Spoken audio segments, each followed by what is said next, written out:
Kain po tayo. Sir, kain po tayo. Ang ulam po ngayon ay puso ng saging. Ilagyan ko ng gata. Tapos tinimplahan ko ng paminta, asin.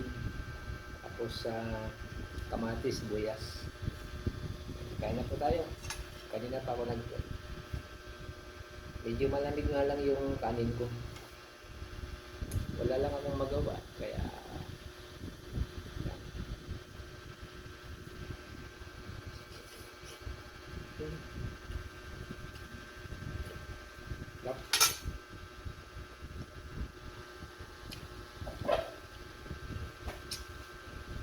dapat yung isang araw ko pa ito na.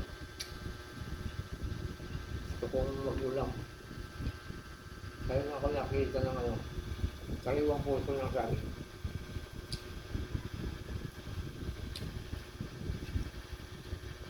Nilaga ko muna. Mga 15 minutes para nabot.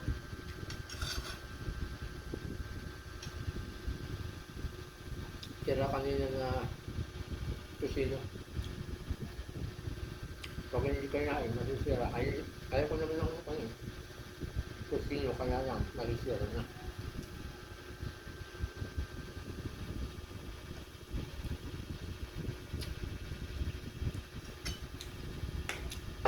May kulang, sige.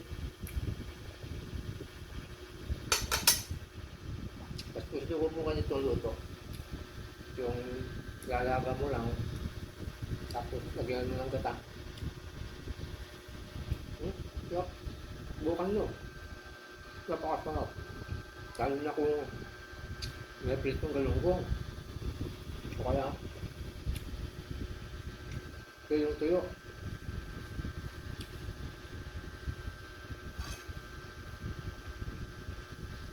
Napararami ka niyang kain.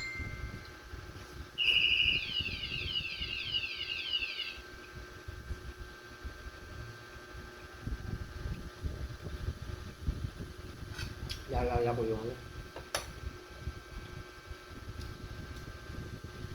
sama ko dati. Hindi daw siya kumakain ng tuyo. Kasi lumaki daw siya sa ibang bansa. Ew, sabi pa niya. Yung matikman niya, siya yung nakaubos na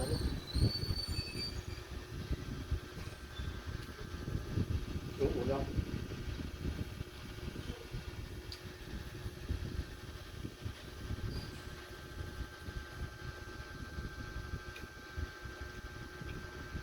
Kailangan ko bilisan kumain kasi parang ulan. Nababasa yung mukad.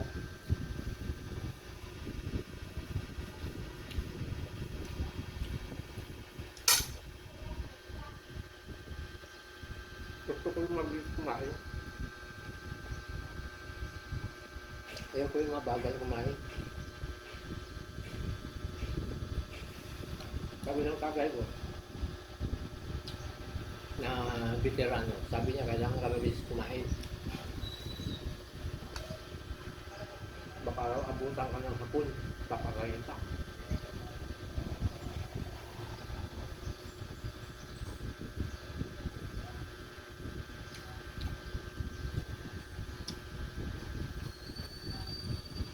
Sarap talaga.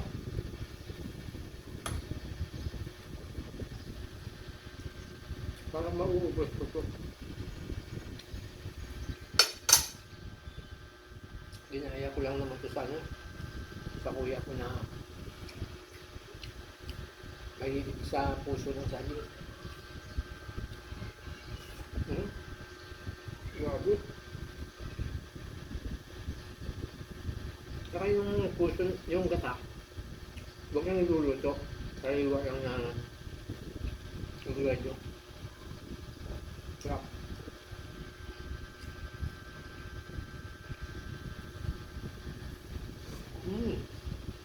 Grabe. Labot ko ng kanin ko.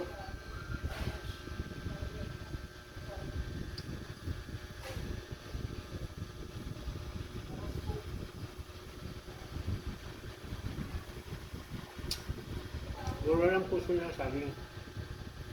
Pero dito sa amin, mahal. Mura siya pag marami nagtitinda. Pero pag nag-iisa na nagtitinda, mahal. At kaya ganun.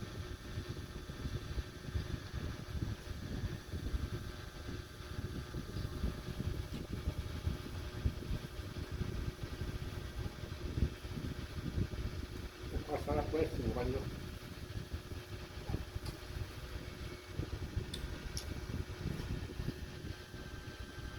Pero kung subukan nyo,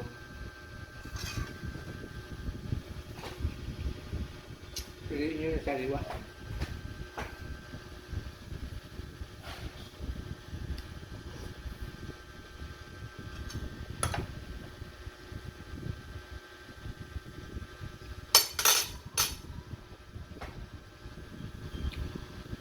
Naubos ko na.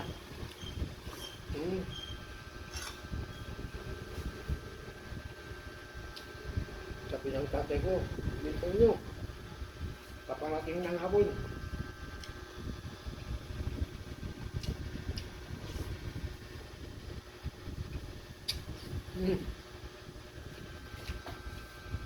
Finish or not finish, pasti paper. Thank you for watching.